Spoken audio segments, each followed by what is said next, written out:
अस्सलाम वालेकुम स्टूडेंट्स।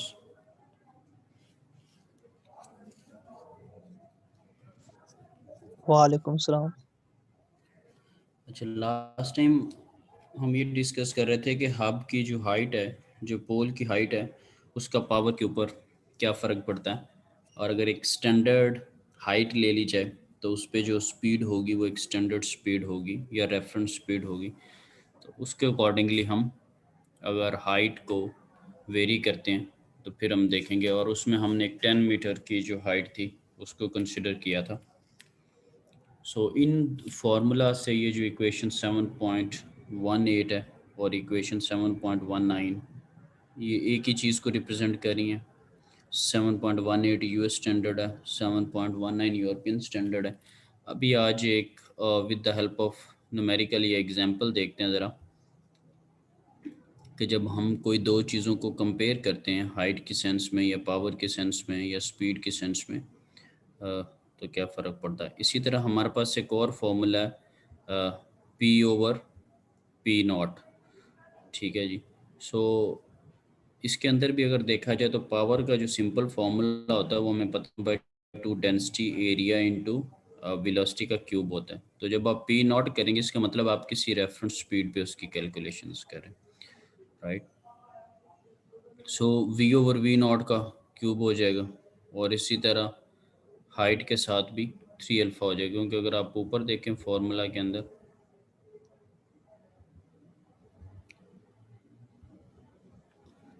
तो वेलोसिटी और स्पीड जो है और हाइट उसके साथ अल्फ़ा का रिलेशन है। अगर यानी कि इसकी पावर 1 है तो अल्फ़ा के साथ भी 1 है।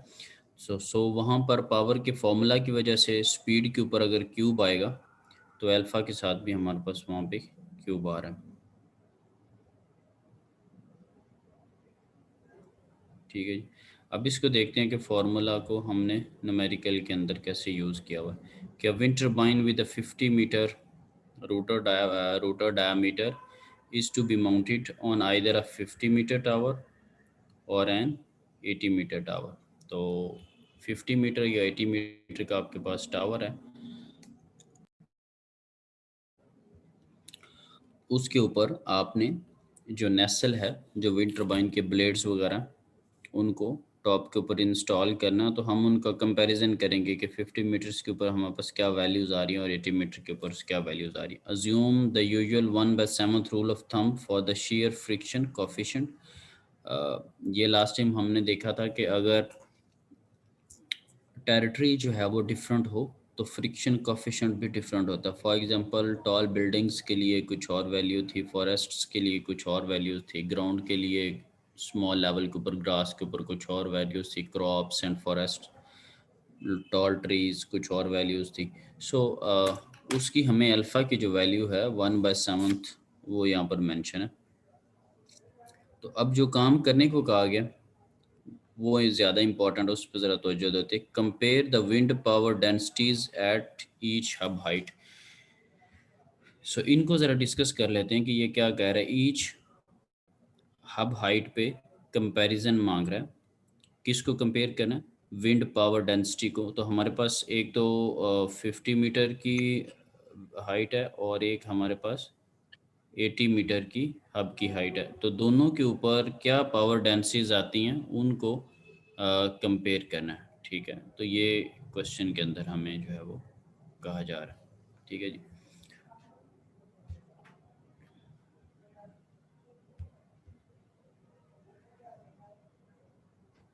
सर एक क्वेश्चन था।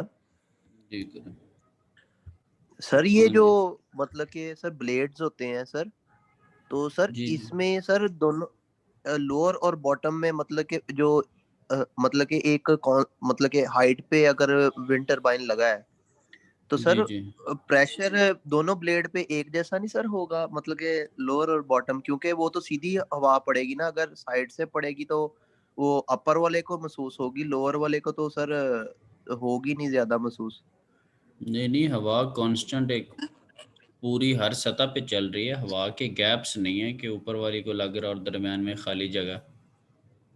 नहीं नहीं सर, अगर साइड से हवा आ रही है तो सर जो जो ऊपर वाला ब्लेड है जी जो जी। हवा की डायरेक्शन में होगा उसी पे प्रेशर पड़ेगा, लोअर वाली पे तो सर पड़ेगा ही नहीं, क्योंकि नहीं उसकी तो नहीं, देखें जब हवा ने पूरा उसको एक फेस कंसिडर करें, पूरी टरबाइंस का पूरा जो ब्लेड है, फॉर एग्जांपल यहाँ पर ये जो चीज़ है, सो ये पूरा जो उसका रेडियस है, फॉर एग्जांपल ये पूरा उसका फेस है। तो जो हवा इधर को लेट से चल के आ रही है वो साफ ज़ाहिर है यहाँ पर भी वही हवा चल के आ रही है। नो डाउट कि उसकी स्पीड का डिफरेंस है, यहाँ पर स्पीड उसकी कम है और यहाँ पर उसकी स्पीड जो है वो हाई है। हवा इसी डायरेक्शन में चल रही है, सारे ब्लेड्स को उसका सामना करना पड़ेगा। ये भी मैं टरबाइन के फेस की तरफ एरोज कर दिए। तो ये कैसे मुमकिन है कि कुछ को लग रही कुछ को नहीं लग रही। स्पीड का ज़रूर फ़र्क होगा कि टॉप के ऊपर स्पीड ज़्यादा होती है, नीचे ज़रा स्पीड कम होती है। ये एग्जांपल में ऐसी बातें भी हैं जो कि अभी हम डिस्कस करेंगे। यहाँ पर अगर आप फॉर एग्जांपल इसको 50 मीटर हब हाइट पे लगा रहे हैं या 80 मीटर पे लगा रहे हैं तो नीचे डिफरेंस भी है। 50 मीटर के साथ जो इसकी टॉप टिप है ना, इसका 50 मीटर का डाया है, तो 50 की अगर हाइट पे लगाते हैं तो 75 पे ये पॉइंट है 70 मीटर हाइट पे, और 25 पे उसका बॉटम होगा। ठीक है, तो अब 75 मीटर की हाइट के ऊपर अगर उसकी टॉप टिप है उस पे हवा की स्पीड और होगी, और अगर 25 के ऊपर उसकी टिप है तो उसकी स्पीड कुछ और होगी। ठीक है ना, स्पीड का फ़र्क होगा। स्पीड डायरेक्शन तो एक ही तरफ तो फेस का सामने है टरबाइन के ब्लेड्स के ऊपर। लेकिन सर ब्लेड पे प्रेशर तो वहीं लगेगा ना जहां ब्लेड को रोटेट करना है, मतलब कि अपर ब्लेड और लोअर ब्लेड में सर फर्क नहीं होगा, वो मैं पूछ रहा था। उनमें डिफरेंस होगा और वो कुदरती तौर पे भी फ़र्क होता है। उन पे डिफरेंस होगा और कुदरती तौर पर भी फ़र्क होता है। वही तो मैं बता रहा हूँ कि टॉप के ऊपर कुछ और स्पीड है, नीचे कुछ और स्पीड है। डिफरेंस ऑलरेडी क्रिएट हुआ पड़ा है कुदरती तौर पर। ठीक है सर। डायरेक्शन सेम की बात करें, सिर्फ मैं सिमत कह रहा हूँ कि डायरेक्शन सेम होगी। फ़र्क तो मैं खुद से कह रहा हूँ कि फ़र्क तो होगा। फ़र्क कुदरती तौर पे इस एग्जांपल में भी ज़रा इस चीज़ को डिस्कस करते हैं, आपके क्वेश्चन के पॉइंट ऑफ व्यू से चीज़ें रखेंगे। अच्छा जी, सो इस पे हम कंपैरिजन कर रहे हैं 50 मीटर हाइट का और 80 मीटर की जो हाइट है। यहाँ पर गलती से 100 मीटर लिखा हुआ है बुक के अंदर। सो 50 और 80 मीटर की तो हमारे पास फार्मूला जो कंपेयर करने का है, P over P not is equal to H over H not. ठीक है, और इंटू 3 अल्फ़ा। ये फार्मूला आया कैसे? क्योंकि आपने ऊपर पावर का फार्मूला प्लग इन किया, 1/2 डेंसिटी एरिया इंटू वेलोसिटी का क्यूब, और नीचे भी लिखा 1/2 डेंसिटी एरिया इंटू वेलोसिटी की जगह वी नॉट का क्यूब। तो आपके पास चीज़ बचती है वी का cube divided by V not का क्यूब, तो वो इक्वलेंट होता है H over H not 3 alpha के। ठीक है, so H over H not 3 alpha. ये हम अब एक पे हमारे पास 80 हाइट है, राइट, और एक पे हमारे पास 50 हाइट है। उन दोनों का हमने कंपैरिजन करना है, यानी कि 50 के रिस्पेक्ट से अगर हम 80 पे ले जाते हैं तो क्या होता है, या 50 के रिस्पेक्ट से अगर हम 100 पे ले जाते हैं तो क्या होता है, और इंटू 3 अल्फ़ा, और हमें 1/7 शेयर कांस्टेंट का जो वैल्यू है वो दी हुई थी 3। तो ये हमारे पास आंसर आ रहा है 1.22। तो 1.22 का मतलब ये है कि यानी कि 1 से जितना भी एक्सीड कर रहा है, 0.22 है तो 20% है। So there is a 20% more power available at the taller hub height. अब अगर इसका आंसर फॉर एग्जांपल 1.33 आ जाता अगर, तो इसका मतलब ये था कि 33% ज़्यादा हाइट अवेलेबल है 80 और 50 की निस्बत से। अगर फॉर एग्जांपल मैं इसको 90 पे लगा दूं और एक को मैंने 50 पे लगाया हुआ, तो अब इनका आंसर कुछ और आएगा। तो इन दो चीज़ों का कंपैरिजन हो रहा है। ठीक है जी, हमारे पास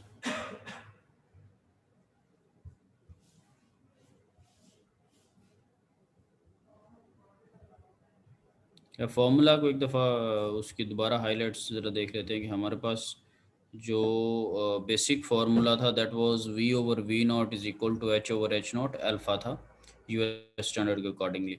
सो अगर हमारे पास स्पीड के ऊपर वेलोसिटी के ऊपर क्यूब आएगा, ठीक है, तो एच ओवर एच नॉट के ऊपर भी क्यूब आ जाएगा। ठीक है, तो ये बात को हमें ज़रा ज़हन करने की ज़रूरत है। फिर जब हमने पावर डेंसिटीज को, पावर को डिवाइड किया पी ओवर पी नॉट को, तो हमने सिंपल पी का फॉर्मूला लिख दिया और डिवाइडेड बाय पी नॉट का फॉर्मूला लिख दिया। फ़र्क ये है कि पी के अंदर सिंपल वेलोसिटी है, स्पीड है, और पी नॉट के अंदर रेफरेंस है, वी नॉट है। तो वी ओवर वी नॉट को क्यूब हमारे पास बच रहा है। तो अगर वेलोसिटी के ऊपर क्यूब होगा तो अल्फा के साथ भी क्यूब आएगा, वेलोसिटी के ऊपर 1 होगा अल्फा के साथ भी 1 आएगा, वेलोसिटी के ऊपर 2 होगा तो अल्फा के साथ भी 2 आएगा। तो ये फॉर्मूला हमने वहाँ पर यूज़ किया है, क्योंकि हम वहाँ पर डिस्कस कर रहे थे, हम डिफरेंट स्पीड्स के ऊपर कंपैरिजन नहीं कर रहे थे, हम डिफरेंट हब हाइट्स के ऊपर कंपैरिजन कर रहे थे। सो हमने 80 और 50 करके आंसर निकाल लिया, दैट वाज 1.22। तो 20% ज़्यादा हमें जो अवेलेबल थी, ज़्यादा पावर। ओके जी, उसके बाद पार्ट बी में वो क्या कहता है वो पहले देख लेते हैं। पार्ट बी में कहता है फॉर ईच हाइट से मुराद ये यानी कि 50 और 80, for each height compare the ratio of power densities.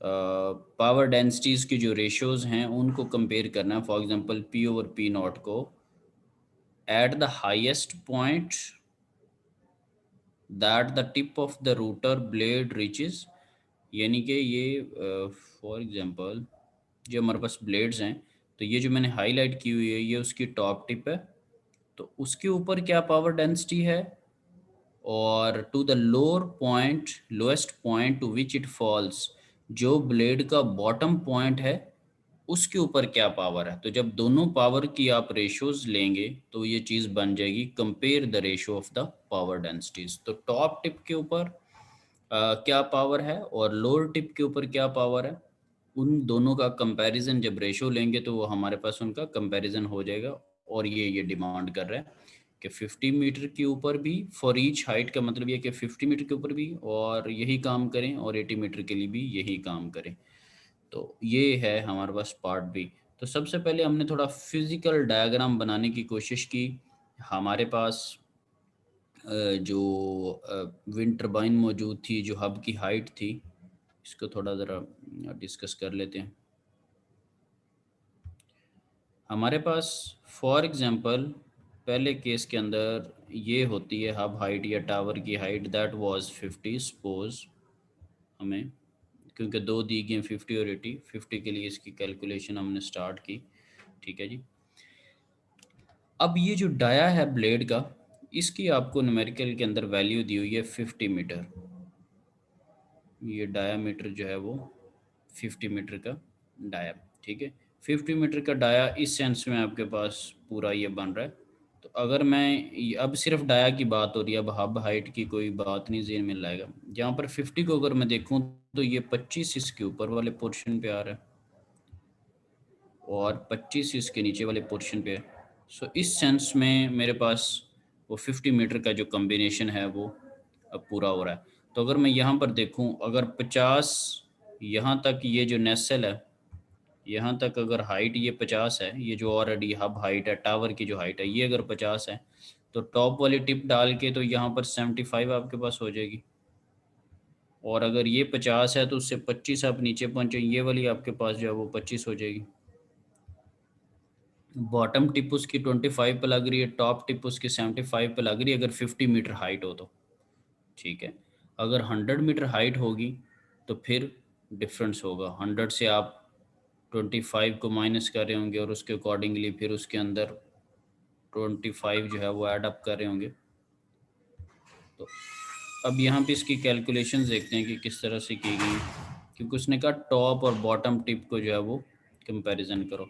So for a 50 metre blade, मैंने आपको सर्कल लगा के दिखाया, at a 50 metre hub height, मैंने राइट साइड पे आपको लेबलिंग करके बताई।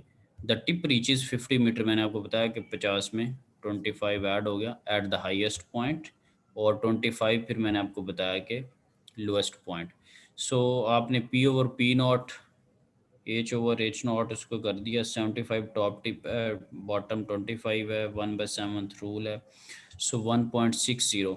So the power in the wind at the top of the rotor swing is 60% higher than it is when the tip reaches its lowest point। तो ये किसके दरमियान में कंपैरिजन हो रहा है, ये उस 50 मीटर हब की हाइट का अपने ही बॉटम टिप और लोअर टिप के दरमियान में कंपैरिजन हो रहा है। सो ये जस्ट आपको एक और भी यहाँ से ओवरव्यू मिल रहा है कि अगर आपके पास जो ब्लेड की फेसिंग है वो 25 मीटर के ऊपर हो तो क्या आपके पास रिजल्ट मिला, और अगर ब्लेड की फेसिंग 75 मीटर के ऊपर हो तो क्या रिजल्ट मिला। इन दोनों हाइट्स का ही आपस में 60% का डिफरेंस है। ठीक है, तो इसीलिए हब की जो हाइट है वो एक रीज़नेबल हाइट ली जाती है ताकि एक रीज़नेबल स्पीड हो और उसके अकॉर्डिंगली हमें पावर मिले, क्योंकि हमारी पावर जो है वो स्पीड का क्यूब होता है। इसी तरह अब 80 मीटर हब हाइट की बात करते हैं। ठीक है जी। अब जब आप 80 मीटर हब हाइट की बात करेंगे, सर वो आपने पूछा कि 9 महीने ऐसा करना है।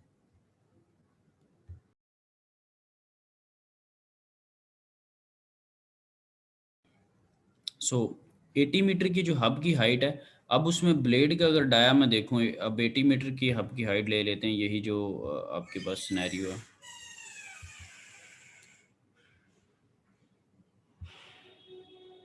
यहाँ पर अब 80 मीटर हब की हाइट है। ठीक है जी।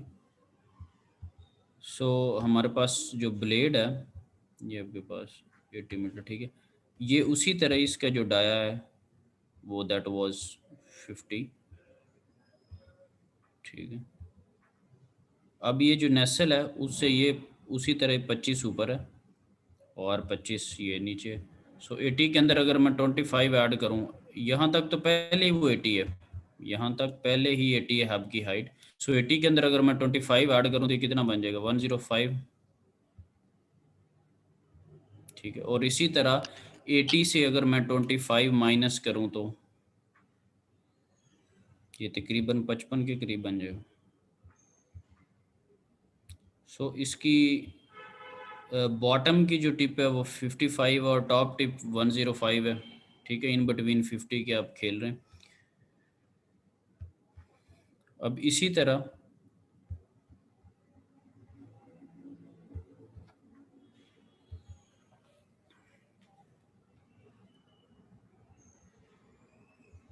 हमारे पास जो क्वेश्चन है कि 80 मीटर हब की हाइट पे पावर रेशियोज फाइंड आउट करें लोएस्ट और हाईएस्ट पॉइंट। तो हाईएस्ट पॉइंट हमारे पास 105 था, लोएस्ट पॉइंट हमारे पास 55 था। उसको हमने फार्मूला के अंदर अप्लाई किया तो आंसर 322, यानी कि 32% ज़्यादा पावर मिल रही है। अगर आप 55 पे लगाते हैं उसकी निस्बत 105 पे लगाते हैं तो आपको 32% ज़्यादा पावर मिली। इसमें एक बड़ा इंटरेस्टिंग पॉइंट है, इन दोनों आंसर्स को अगर देखें, अगर आपके जहन में कोई आता है तो फिर, नहीं तो मैं फिर बताता हूँ आपको कि क्या इसमें एक पॉइंट है।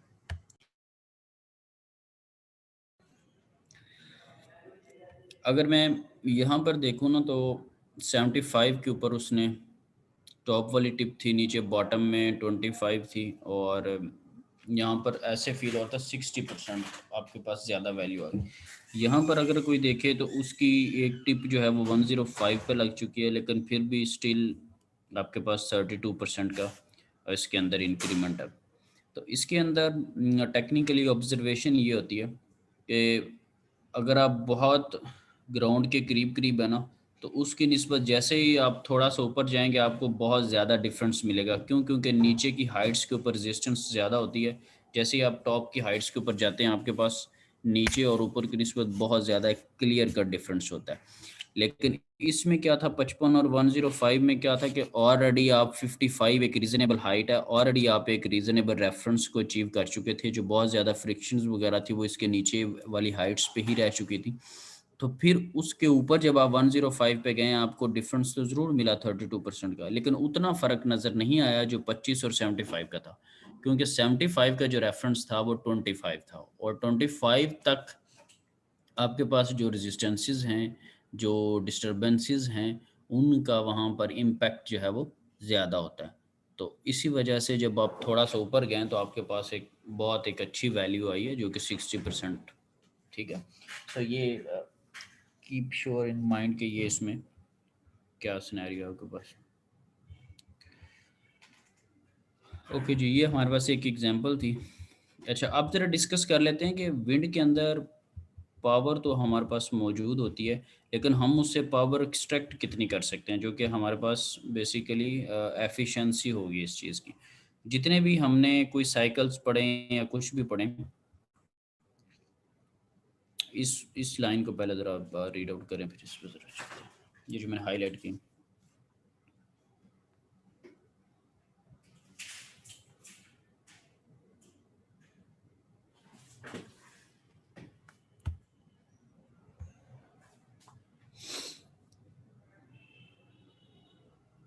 यहाँ पर आपको ये बताया जा रहा है कि जब भी आप एक फॉर्म से दूसरी फॉर्म में एनर्जी को कन्वर्ट करते हैं, जो कि first law of conservation of energy है कि energy neither created not destroyed but it can be change from one form to another form and the total amount of energy remains constant. तो जब मैं ये बातें करता हूँ तो यहाँ पर एक चीज़ ज़हन में आती है, तो एक फॉर्म से दूसरी फॉर्म में जब आप जा रहे होते हैं तो कितनी मैक्सिमम एनर्जी उसमें कन्वर्ट हो पाती है या नहीं हो पाती। ठीक है, कुछ बेसिक्स आपने जब हाइड्रो का अगर कोई न्यूमेरिकल वगैरह किया हो तो उसमें भी एक रीज़नेबल एफिशिएंसी होती है। अगर अप्लाइड थर्मोडायनामिक्स के अंदर कोई कुछ न्यूमेरिकल्स किए हों आपने स्टीम बेस्ड पावर प्लांट के ऊपर, रैंकाइन के ऊपर या कार्नोट के ऊपर, तो उनकी एक स्पेसिफिक एक एफिशिएंसी आपने कैलकुलेट की होगी और उसकी एक सर्टन एक एफिशिएंसी होती है, राइट। सो इसी तरह जब हमारे पास विंड की जो एनर्जी अवेलेबल है कैनेटिक की फॉर्म में, हाफ एम वी स्केयर की फॉर्म में जो एनर्जी अवेलेबल है और जिसका हमने फॉर्मूला ड्राइव किया था 1/2 डेंसिटी एरिया इंटू वेलोसिटी के क्यूब, उसको हम मैकेनिकल एनर्जी में कन्वर्ट कर रहे होते हैं। ब्लेड जब घूमते हैं तो फिर उसकी मदद से शाफ्ट घूमती। सो ये जो कनेटिक टू मैकेनिकल कन्वर्जन है या अवेलेबिलिटी ऑफ कनेटिक एनर्जी है, तो उससे हम कितनी एक्सट्रैक्ट कर सकते हैं, ये अब हमारा लिंक उसकी तरफ जाएगा। ब्लेड्स आपके सामने होते हैं। विंड टरबाइन अगर देखी हो तो आपको फील हो रहा था कि ब्लेड्स के अंदर काफ़ी सारी खाली जगह होती है, क्योंकि आपने नेसल के ऊपर 2 या 3 ब्लेड अगर लगाए हुए हैं तो बहुत सारी हवा ऐसी भी होगी जो कि ब्लेड्स को टकराए बगैर ही गुजर जाएगी खाली जगह से। डेफिनेट सी बात, कुछ आपके पास एक्सट्रैक्ट हो जाएगी, कुछ को फ्रिक्शंस का भी सामना होगा और फिर उसके बाद जाके आपके पास एनर्जी मिलेगी। तो यहाँ पर कुछ जो चीज़ें मैंने डिस्कस की उससे फील हो रहा है कि 100% आप सारी की सारी हवा से 100% आप एनर्जी नहीं ले सकते। इसकी रीज़न भी ज़रा डिस्कस करेंगे साइंटिफिकली कि क्यों ऐसा ही है, इस तरह की भी चीज़ें। सो ये कुछ हमने डिस्कस करना है। So for heat engines Carnot efficiency जो है लिमिट्स द मैक्सिमम वर्क। ठीक है, इंजन की जो वर्किंग है। वाटर कोल्ड रेजरवायर आपने देखा होगा। फोटोवोल्टिक्स के अंदर जब बात आप करते हैं तो एनर्जी बैंड गैप मटेरियल का जो है वो लिमिट करता है कि सनलाइट से सोलर से इलेक्ट्रिकल एनर्जी का जो कंपैरिजन। इसी तरह फ्यूल सेल्स की एग्जांपल दी गई है। ठीक है, गिब्स ने उसकी लिमिटेशंस को बताया। इसी तरह हम ये डिस्कस करेंगे, बेसिकली जो मेन हम डिस्कस करेंगे। And now we will explore the constraints that limits the ability of a wind turbine to convert kinetic energy in the wind to mechanical power. तो अब हमारा फोकस काइनेटिक टू मैकेनिकल के ऊपर है। इसके लिए हमारे पास जो डिस्क्रिप्शन अवेलेबल है वो scientist German Albert bats. Bats की जो लिमिट है वो अप्लाई होगी, वो हमारे पास कॉन्सेप्ट होंगे। तो ये एक बहुत एक शॉर्ट सी किस्म की डेरिवेशन है और बहुत इंटरेस्टिंग और यूज़फुल है। इसके लिए कुछ बैकग्राउंड इसकी। अब हमारे पास नॉर्मली होता क्या है, अभी हमने सिर्फ विंड टरबाइन के ऊपर देखना है, इसके इर्द गिर्द जो ट्यूब सी बनी उसको नहीं हमने देखना। जो चीज़ें हमारे पास पहले हैं सिर्फ पहले उनसे ज़रा देखते हैं। ब्लेड्स हैं, उनके ऊपर कुछ सर्टेन स्पीड आकर हिट कर रही होगी हमारे पास, जिसको हमने वी ब्लेड्स का नाम दिया। इसी तरह ये पूरा एक एरिया है रोटर का। ठीक है, जिसका हमें आइडिया है कि उसका एरिया क्या होता है, और वो एरिया का हमें कैसे आइडिया, हमें उसका डायमीटर से आइडिया। और डाया से एरिया कैसे हम निकाल लेते हैं, पाई आर स्केयर है तो R/D/2 है, सो वहाँ से हम एरिया फाइंड आउट कर लेते हैं। तो ये हमारे पास एरिया। और हमें एक और चीज़ का भी पता है कि जब हवा ब्लेड्स के ऊपर आकर टकराती है तो एक सर्टेन स्पीड से चल रही होगी। जब ब्लेड्स के ऊपर हिट करेगी तो अपनी एनर्जी ब्लेड्स को कन्वर्ट कर देगी। तो जो विंड लीव कर रही होगी आफ्टर हिटिंग द ब्लेड्स, उसकी एक तो स्पीड भी कम होगी और एक उसका प्रेशर भी कम हो चुका होगा। इसकी वजह क्या है? क्योंकि वो अपनी एनर्जी ब्लेड्स के अंदर कन्वर्ट कर चुकी, राइट। सो विंड एक ख़ास स्पीड से आ रही है और उसकी स्पीड डेफिनेट सी बात है हाई है as compared to the wind जो कि टकरा कर लीव कर रही है। क्यों? क्योंकि वो अपनी एनर्जी शिफ्ट कर चुकी है। ओके जी। और ये एक सर्टेन डायरेक्शन में चली थी, ठीक है। हिटिंग के बाद क्या होता है कि हिट करने के बाद क्योंकि उसे आगे रेजिस्टेंस का सामना है, तो विंड टकराने के बाद एक्सपैंड होगी, यानी कि जब कोई चीज़ टकराती है तो कोई किसी सिमत में जा रहा है, कोई किसी सिमत में जा रहा है, तो सम हो जो इनवेलप बनेगा विंड का, दैट लुक्स लाइक कि यहाँ पर ऐसे फील होगा जैसे एक्सपेंशन है, ठीक है आपको। सो ये जो विंड का जो फ्लो है, जो जिस तरह से विंड चलेगी, उस चीज़ को एक पिक्टोरियल फॉर्म में रिप्रेजेंट करके उसको एक स्ट्रीम ट्यूब का नाम दे दिया गया। It's looks like a tube, ठीक है। तो इसकी कोई खैर डेफिनेशन याद करने की या व्हाट इज स्टीम टरबाइन ये नहीं को पूछने लगा। सो हमने जस्ट इससे अपना काम चलाना है, क्योंकि उसने एक टर्मिनोलॉजी यूज़ की थी तो मैंने आपको बता दी कि so envelope drawn around the air mass that passes through the turbine forms what is called a stream tube as suggested in the figure. So इसकी थोड़ी एक्सप्लेनेशन, मेन चीज़ क्या है, हवा आएगी, टकराएगी, अपनी एनर्जी कन्वर्ट करेगी और उसके बाद लीव कर देगी। जब लीव कर रही होगी तब उसकी अपनी स्पीड कम होगी बनिस्बत उसके जिसने अभी टकराना है। तो ये एक कुदरती सा कम्बिनेशन है जो कि हम अब इसकी बेस पे हम अपनी डेरिवेशन को आगे लेके चलते हैं ज़रा।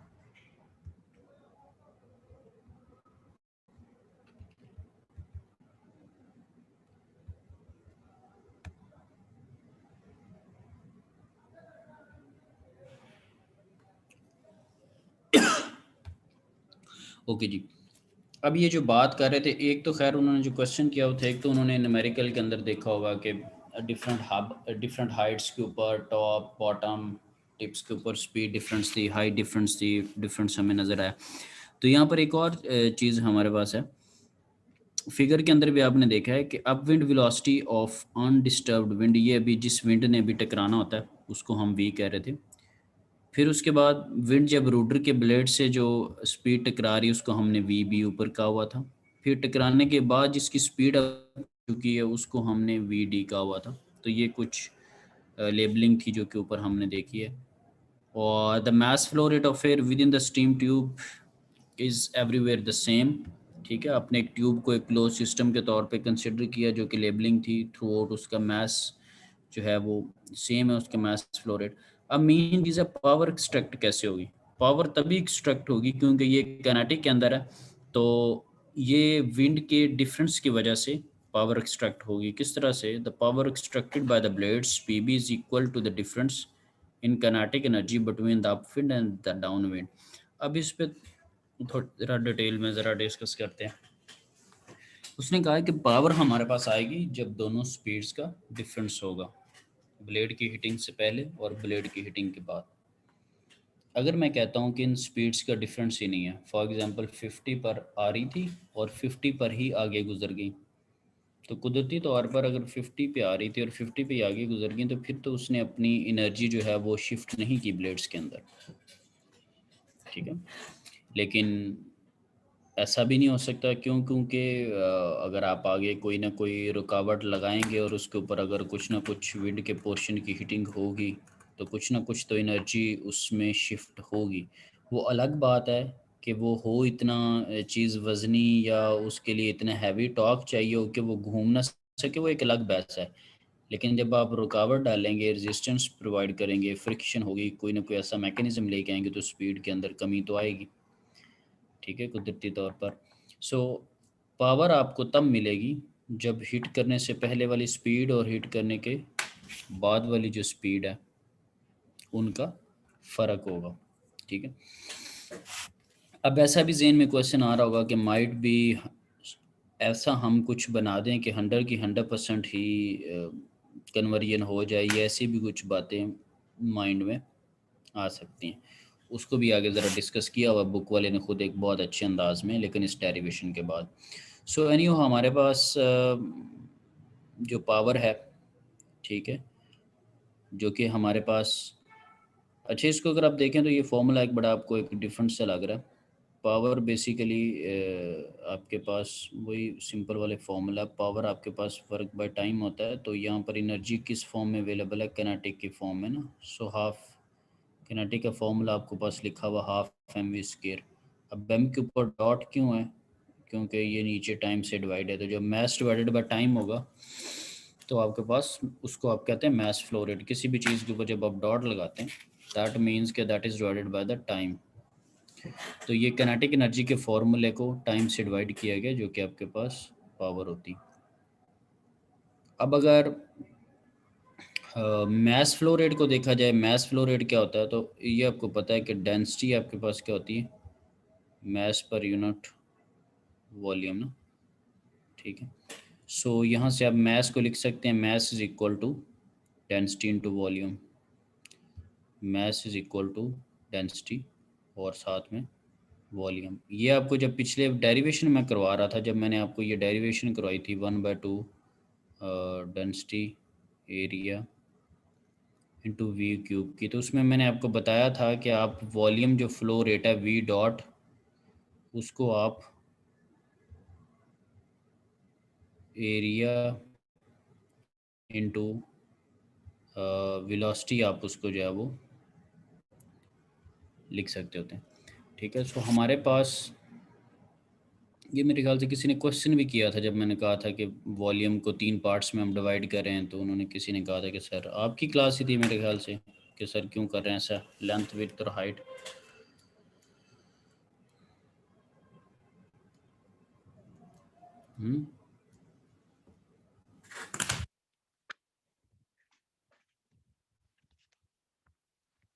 लगता है माइक ऑफ करके बहुत दूर निकले हुए हैं।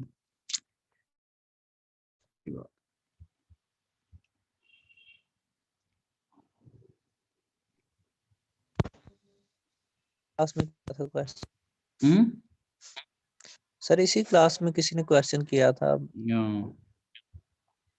ठीक है जी। So mass is equal to density into volume. तो वॉल्यूम को मैं लिख सकता हूँ दैट इज एरिया और साथ में तीसरी कोई भी डायमेंशन, लेंथ ले लें, विड्थ ले लें, कोई भी चीज़, उस चीज़। तो जब आप एम के ऊपर डॉट लगाएंगे तो ये चीज़ भी जो है वो डिवाइडेड बाय सारी टाइम से डिवाइड्स होंगी चीज़ें। तो ये लेंथ ओवर टाइम या डिस्टेंस ओवर टाइम, ये आपके पास वेलोसिटी या स्पीड को रिप्रेजेंट कर रहा होगा, और ये उसी तरह एरिया को रिप्रेजेंट कर रहा है, ये डेंसिटी को रिप्रेजेंट कर रहा है। खैर तरीका तो ये होता है ना कि जो पिछला पढ़ा दिया जाए उसको जाके पढ़ा जाए। तो अगर पढ़ा होता तो उनसे खुशी कह रहे होते, अब साफ ज़रा पढ़ा ही नहीं तो उनके जाने बुलाएंगे क्या कह रहे हैं। तो किसी ने कहा कि फंसना है कि वो, हाँ जी पहले पढ़ा दिया हुआ। ओके जी। एम डॉट की जगह हम ये वैल्यू प्लग इन कर देंगे। अब 7 चैप्टर को भी साथ साथ स्टडी करना शुरू कर दे, इसका भी किसी दिन क्विज लेना है मैंने। तो अब आपको ये भी पता है कि हर दफ़ा मीटिंग भी नहीं हुआ करनी, सो लिहाजा उस हिसाब से फिर तैयारी कर लें। ओके जी, M dot is equal to ये डेंसिटी एरिया और इनटू वेलोसिटी। तो आप डॉट की जगह वो प्लग इन कर देंगे। ओके जी, एम डॉट की जगह हम वैल्यू लगा देंगे कि जो हमारे पास डेंसिटी है, एरिया और वेलोसिटी है। अच्छा, ये जो वी बी है, जो ब्लेड्स की वेलोसिटी है, इसका भी एग्जैक्ट तो कोई फार्मूला नहीं है, ये एजम्पशन की जा रही है। और जब भी आप किसी डेरिवेशन में या कहीं एजम्पशन करें तो वहाँ पे एरर के चांसेस ऑब्वियसली होते हैं। इसीलिए थ्योरेटिकल चीज़ों और प्रैक्टिकल चीज़ों में बहुत फ़र्क होता है। If we no make the assumptions that the velocity of the wind through the plane of the rotor is just the average of the wind and downward speed. Okay जी, कहना क्या चाह रहा है कि ये जो वी बी है, अगर ब्लेड की आप स्पीड लें तो वो ये कह रहा है कि मैं ज्यूम कर लेता हूँ कि ये जो आप विंड आ रही थी, सपोज 25, ये आ रही है 50 पे, और जब लीव कर रही है तो उसकी स्पीड अब लेट से 17 है या 18 है या 20 है। तो अब यहाँ पर वी बी क्या होगी, वी बी वो कहता है मैं ज्यूम कर लेता हूँ कि ये डाउनविंड आफ्टर हिटिंग और बिफोर हिटिंग का एवरेज ले लेता हूँ मैं। सो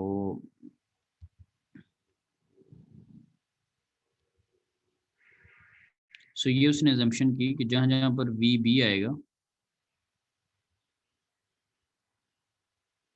ठीक है। जहाँ जहाँ पर आपके पास v भी आया उसकी जगह उसने v plus V D divided by 2 उस चीज़ की उसने एवरेज ले लिया। ठीक है जी।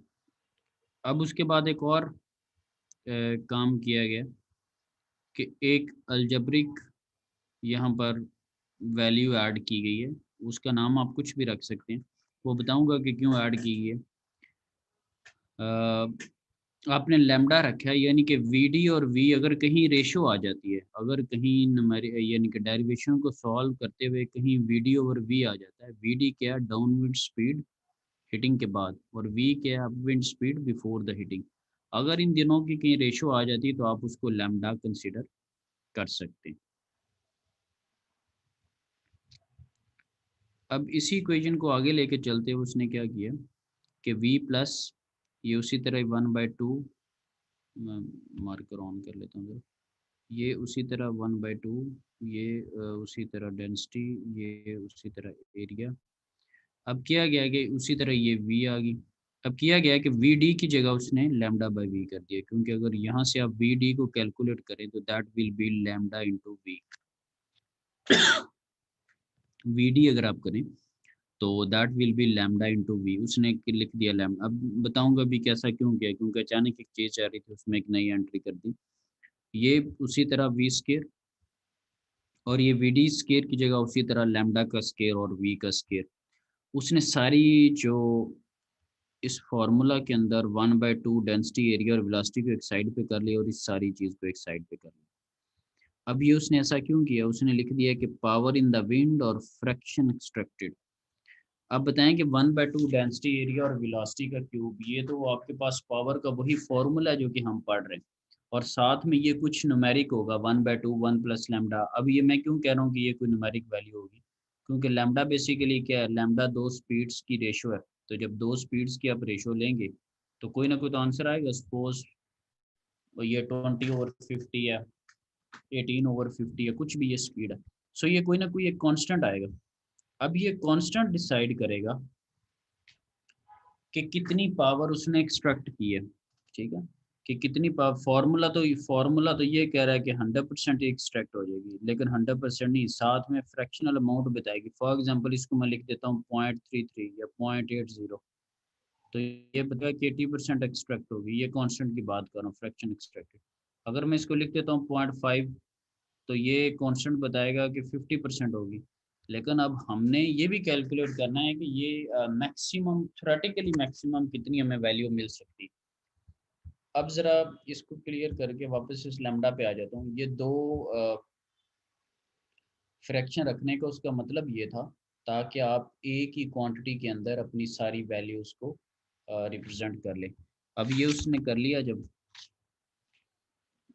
इसके करने से अब उसको हुआ क्या है, इसको बेनिफिट ये मिलेगा कि बाद में इसके अंदर एक ही लैम्डा ही एक अननोन है। तो इसको आप फर्स्ट मैक्सिमा या फर्स्ट मिनिमा के कॉन्सेप्ट्स के थ्रू कैलकुलस में आप लोग करते हैं कि फर्स्ट डेरिवेटिव को जीरो की को रख के देख लेते हैं कि मैक्सिमम वैल्यू क्या आएगी। तो उसके थ्रू हम ये अपना काम कर सकते हैं। एक दफ़ा इसको रिपीट कर देता हूँ कि उसने किया क्या हुआ, क्योंकि अभी चीज़ें कुछ बाकी हैं थोड़ी सी।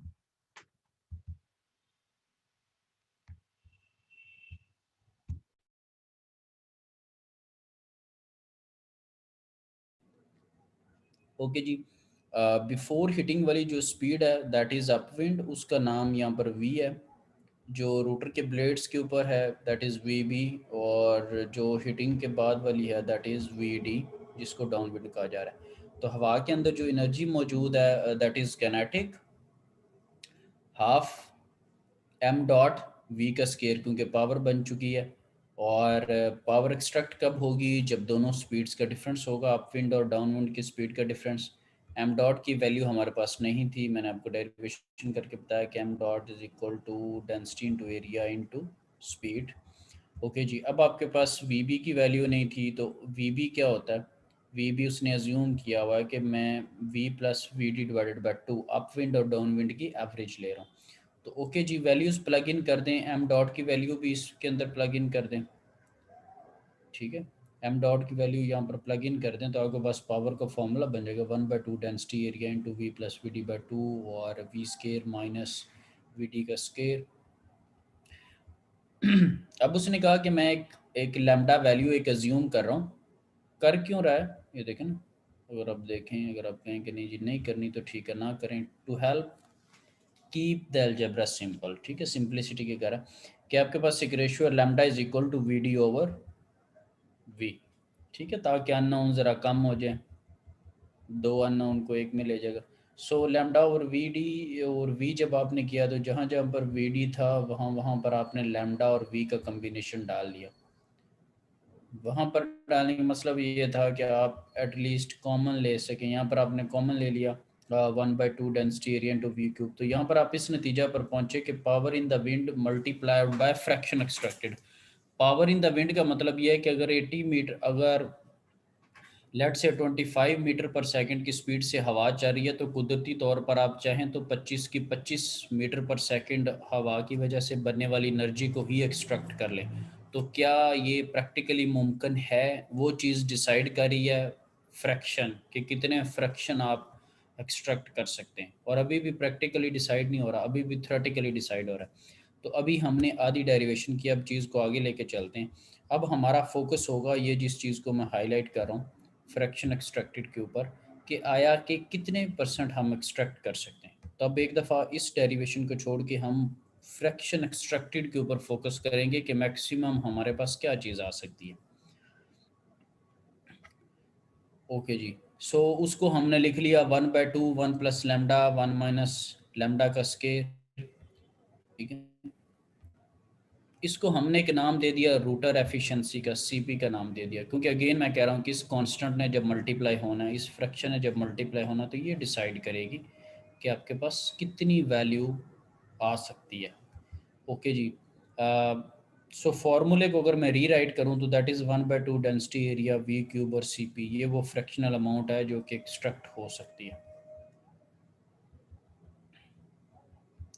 ओके जी, सो अब इसका सिंपल सा ये असूल है कि मैं क्या करता हूँ कि मैं इस चीज़ को, ये जो मेरे पास चीज़ है, मैं उसका डेरिवेटिव ले लेता हूँ, ठीक है जी।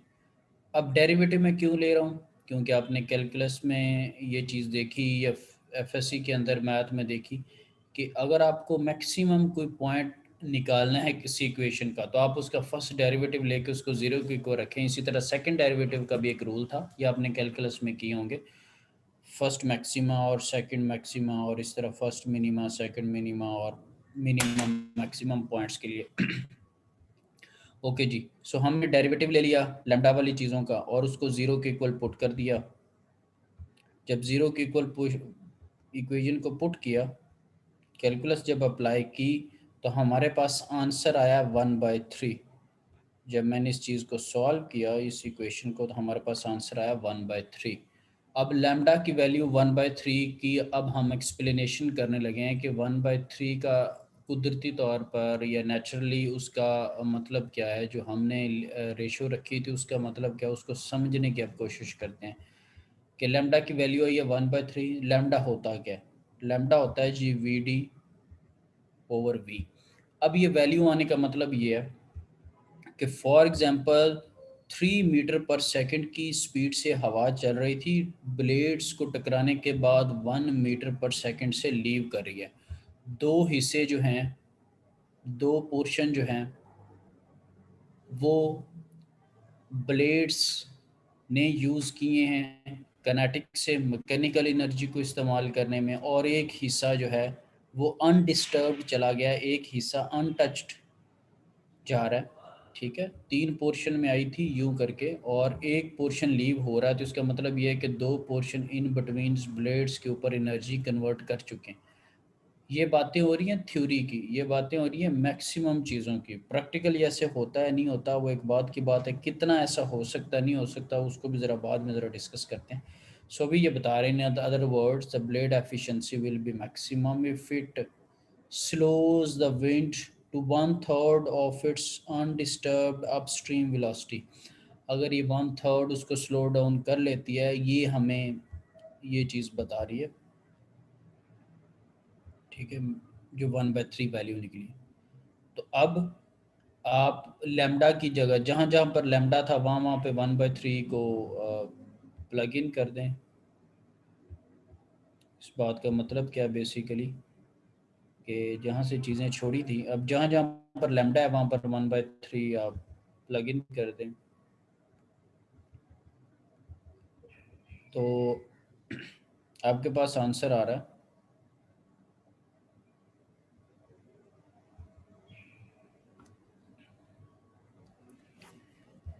इसने बताया भी, now if we now substitute the lambda into the equation for rotor efficiency, equation 7.26 simplify करके ये जो रूटर की एफिशिएंसी की इक्वेशन लिखी थी फ्रैक्शन एक्सट्रैक्टेड की जगह, ठीक है, तो आपके पास आंसर आ रहा है 59.3, ठीक है जी। सो जस्ट अ सेकेंड, अभी देखते हैं कि ये 59.3 से मुराद क्या है। 59.3, अब ये 59.3 है क्या, ये क्या एयर से इतनी इलेक्ट्रिसिटी बन गई है, ये क्या है? क्योंकि मेक श्योर कि अभी तक हम इलेक्ट्रिकल एनर्जी को बिल्कुल भी डिस्कस नहीं करें, अभी हम सिर्फ किनेटिक से मैकेनिकल के पोर्शंस को देख रहे हैं। सो यहाँ पर क्या कंक्लूजन करता है, this conclusion that the maximum theoretical efficiency of a router is 59.3%, it's called bats efficiency और सम टाइम बैट्स लॉ। ये बेसिकली ये कह रहा है कि हवा के अंदर जो किनेटिक एनर्जी मौजूद है उससे थ्योरेटिकली हम जो मैकेनिकल एनर्जी ले सकते हैं वो 60% तक हम उससे मैकेनिकल एनर्जी ले सकते हैं। लेकिन अभी भी इस बात तक अभी एंड नहीं हुआ। अब देखना ये है कि जब आपने ये बातें की कि 60% तक आप एक्सट्रैक्ट कर सकते हो, उसमें आपकी बहुत ज़्यादा एजम्पशंस थी। कभी आपने कहा कि ब्लेड वाली जो स्पीड है वो एवरेज स्पीड की इक्वल होगी, ठीक है, इसमें कोई आपने अभी मैकेनिकल जो डिस्टरबेंसेस होती हैं उनको आपने इंक्लूड नहीं किया, ठीक है। आपने किनेटिक से मैकेनिकल 100% कन्वर्ट होती है नहीं होती ये किसी ने भी अभी डिस्कस नहीं किया। सो यहाँ पर क्या कहता है एक बेस्ट assumptions के लिए, the above the obvious question is how close are modern wind turbines rotors to the 59.3% Betz limits, कि आपने तो रोटर के जो अपने लॉसेस होंगे या जो किनेटिक टू मैकेनिकल कन्वर्जन होगी प्रैक्टिकली उसको तो अभी आपने नहीं देखा कि क्या वो वाकई ही आपको सारी आउटपुट इस तरह की दे देंगे या नहीं देंगे।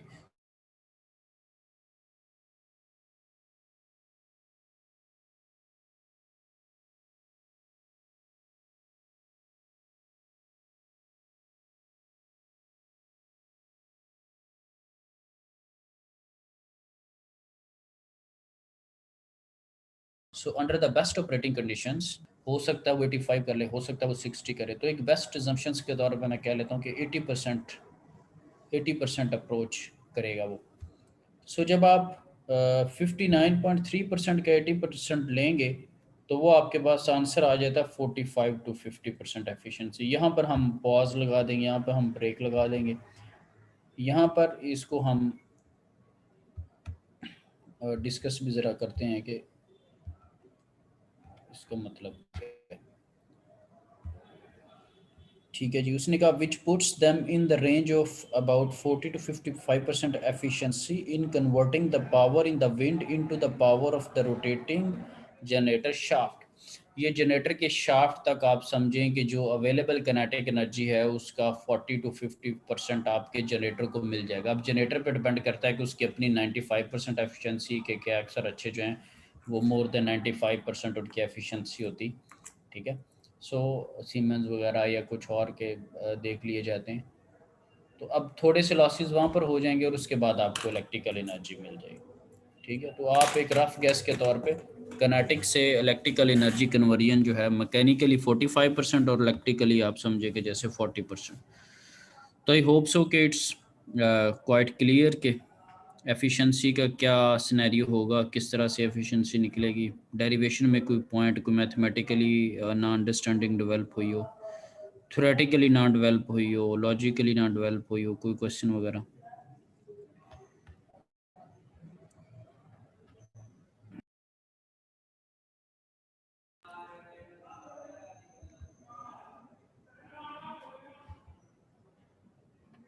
अच्छा, अब इसके अंदर एक दो क्वेश्चंस थे जो कि बड़े अच्छे अच्छे क्वेश्चन थे। एक तो ये था हमारे जहन में एक दो क्वेश्चंस आ सकते हैं कि सारी की सारी या तो एनर्जी ले ली जाए और या बिल्कुल भी जो है वो कोई भी एनर्जी ना मिल रही हो। तो लेट मी हाईलाइट।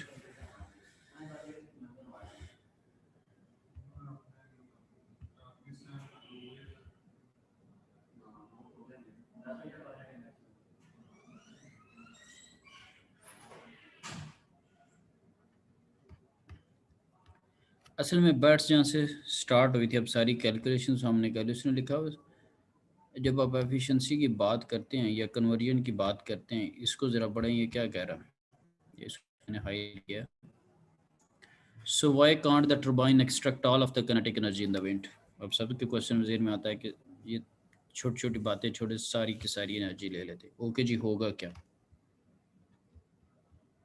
अगर ऐसा होगा तो होगा ये कि 50 लेट से 100 स्पीड थी या 10 मीटर पर सेकंड स्पीड थी, तो सारी की सारी एनर्जी कन्वर्ट करने के बाद अब विंड की स्पीड हो जाएगी 0। अगर ऐसा होता है तो air would have to come to a complete stop. Definite सी बात है, अगर 10 पे स्पीड पे चल रही है तो 100% अगर एनर्जी कन्वर्ट कर देनी, पीछे 0 रह जाएगी। जब ऐसा काम होगा जब ऐसा काम होगा कि हवाई स्टॉप हो जाए, which with nowhere to go. अब हवा जब रुक गई है तो इसका मतलब आगे कहीं जा नहीं रही, तो करेगी क्या? Would prevent any more of the wind to pass through the rotor. तो होगा क्या कि पीछे से जो हवा चल रही होती है, मजीद चलने वाली हवा को, जब आगे कोई चीज़ रुक गई है तो पीछे आने वाली चीज़ को भी वो रोक देगी। तो जो एक कॉन्टीन्यूस एक प्रोसेस है कि विंड आई, हिट की और लीव की और फिर चली गई, ये जो एक कॉन्टीन्यूस प्रोसेस जा रहा है नेचुरली तौर पे, इसको डिस्टर्ब कर दिया जाए। अगर हवा रुक जाती है, 100% उससे एक्सट्रैक्शन हो जाती है, तो फिर पीछे जैसे ट्रैफिक ब्लॉक होती, तो पीछे से जो आने वाली हवा है जो कि कॉन्टीन्यूसली चल रही है और हमारा रिन्यूएबल एनर्जी रिसोर्सेज हैं हमारे, तो वो ऐसे फील होगा जैसे पीछे से सोर्स ही अवेलेबल नहीं है। सोर्स अवेलेबल होगा लेकिन कुदरती तौर पर हवा फिर हिट करके आगे नहीं जाएगी। अगर ये तो एक जेन में ये था कि 100% अगर रुक जाती है, ठीक है। सो अब क्वेश्चन ये है कि सारी की सारी आप एनर्जी एक्सट्रैक्ट नहीं कर सकते और डाउन विंड को आप ज़ीरो नहीं कर सकते। अब दूसरा ये जेन में ये आता है कि क्या ऐसा हो सकता है कि जो अप विंड हो उतनी ही डाउन विंड हो। एक तो हमने पहला केस डिस्कस कर लिया कि अप विंड के अंदर सारी की सारी एक्सट्रैक्ट कर लो, अब स्पीड ज़ीरो होगी, तो वो भी मुमकिन नहीं है। तो दूसरा जेन में ये आता है कि क्या ऐसा हो सकता है कि अप विंड टकराने से पहले भी उतनी हो, टकराने के बाद भी उतनी हो। तो अगर ऐसा होता है, ये अब किसी के जेन में क्वेश्चन आ सकता है, ठीक है। Suppose also it make no sense for the downwind velocity to be the same as the upwind. ठीक है, डाउन विंड को अब अप विंड के क्या, क्यों? क्योंकि अगर ऐसा होता है, ये जो डिफरेंस वाली इन्होंने बात की थी, अगर ऐसा होता है, since that would means the turbine extract no energy. अगर ऐसा होता है, अगर डिफरेंस ही नहीं है तो टर्बाइन कोई एनर्जी एक्सट्रैक्ट नहीं करी, तो होगा क्या? इससे पावर आपके पास क्या हो जाएगी? ज़ीरो हो जाएगी। सो यहाँ से ये जेन में आया कि ना तो मुकम्मल तौर पर एनर्जी ली जा सकती है और ना ही ज़ीरो एनर्जी ली जा सकती है। तो फिर इन बिटवीन एक चीज़ थी जो कि बैट्स की लिमिट को हमने पढ़ा, जो कि बैट्स के लॉ को पढ़ा। So that suggest there must be a ideal, मतलब कोई ना कोई आपके पास ideal showing off the wind that we result in maximum power extracted by the turbines. So Betz के ये मैंने अब हाईलाइट कर दिया। दैट वाज द रीज़न कि बर्ड्स हमने लिमिट्स को पढ़ा। व्हाट बेस्ट showed was that an ideal wind turbine would slow the wind to 1/3 of its original speed. सो वो हमने लिया। तो ये एक पूरी ओवरऑल कैलकुलेशन थी, ये वो कुछ चीज़ें थी। आई होप सो कि जिसका क्वेश्चन था वो भी अब वक्तन फ़ोक्तन काफ़ी बीच में डिस्कस हुआ है, उसको भी काफ़ी हद तक चीज़ें अंडरस्टैंडिंग बेटर होगी। ओके जी, और कोई क्वेश्चन वगैरह या और कोई चीज़, फिर अटेंडेंस लगा लें और लीव करें आप लोगों को।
ओके जी, it's time for the attendance. Abdul Moid Mirza,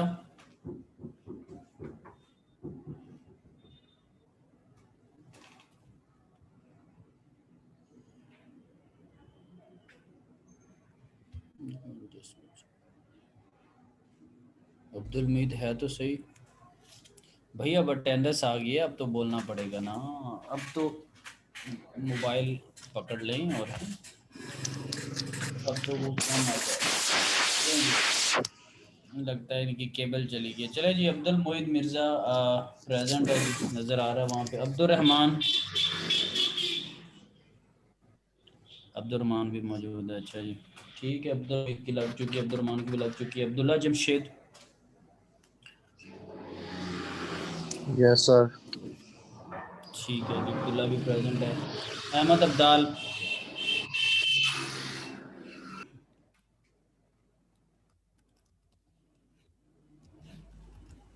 Ahmad Abdal मौजूद है, बोल नहीं रहा। चले जी, तो ये इनको असल में ये है ना सारों को कि सर ने वैसे ही अटेंडेंस वो कहेंगे कि मैं उधर से देख लूँगा, तो मोबाइल रख रुक के तो है मार्केट में निकले हुए सारे। अमर इशफाक अवान,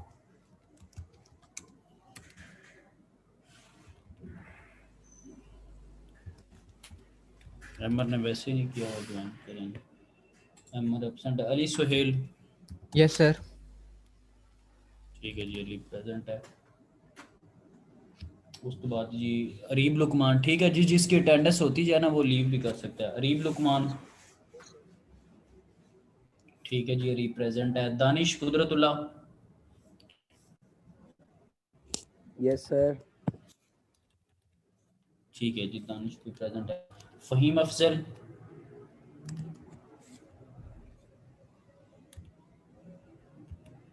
फ़हीम नहीं है, ओके जी, फ़हीम मौजूद नहीं है। शाम सरवर, शाम सरवर, प्रेजेंट सर। ठीक है जी। हसन अली,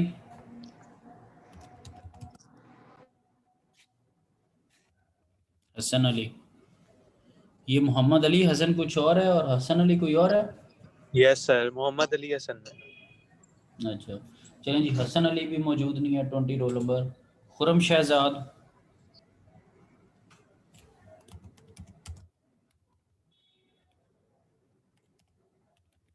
खुरम शहजाद भी नहीं है जी। मोहम्मद अली हसन, जी सर। हाँ ठीक है, प्रेजेंट जी। मोहम्मद दाऊद मंसूर,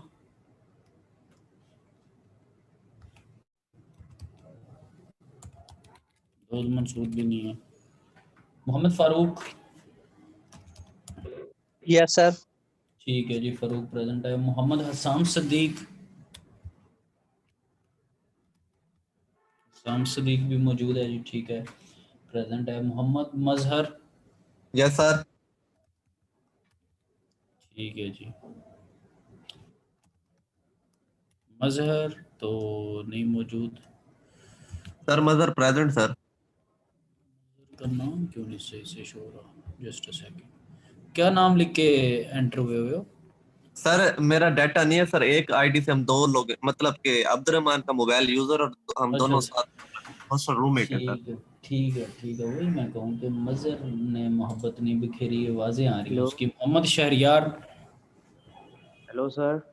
जी जी, सर आपको मेरी आवाज़ आ रही है? ये किसकी आवाज़ मैंने सुनी है? सर मैं अब्दुल मोहित सर। सर वो पहले आप मेरी अटेंडेंस कह रहे थे सर, मैं बोल रहा था प्रेजेंट, तो पता नहीं मेरे माइक में इशू था, तो आपको आवाज़ नहीं गई। अब्दुल मोइद मिर्ज़ा की ठीक है अटेंडेंस लगी हुई है। जी सर ठीक। अच्छा जी, कहाँ तक पहुँचे थे बीच में? मोहम्मद शहरियार तक पहुँचे थे जो कि मौजूद है, ठीक है जी, शहरियार भी प्रेजेंट है। चलें जी, और मोहम्मद उमर फ़ारूक, उसने अटेंडेंस बोल दी थी। प्रेजेंट। मोहम्मद, ठीक है, मोहम्मद उमर हयात, यस सर। ठीक है जी। और मुजतबा आमिर, मुजतबा प्रेजेंट आमिर, सर। ठीक है प्रेजेंट मौजूद। सर मुस्तफा। सन्नान आमिर, ठीक है, सन्नान आमिर, सन्नान भी मौजूद है लेकिन बोल नहीं रहा है। शाहजेब अहमद कुरैशी, शाहजेब, शज़ेब नहीं है जी। शिराज खालिद, शिराज खालिद भी नहीं है। Suhail Karim Bhutti, present sir. ठीक है जी। Uzair Iftikhar, present sir. जी ठीक है। या इमरान, यस सर। ठीक है। चलें जी, that's all about today's attendance. ठीक है, अटेंडेंस साथ साथ मैं लगा रहा हूँ वहाँ पे पोर्टल पे देखा करें। ठीक है जी, थैंक यू वेरी मच, अल्लाह हाफिज़।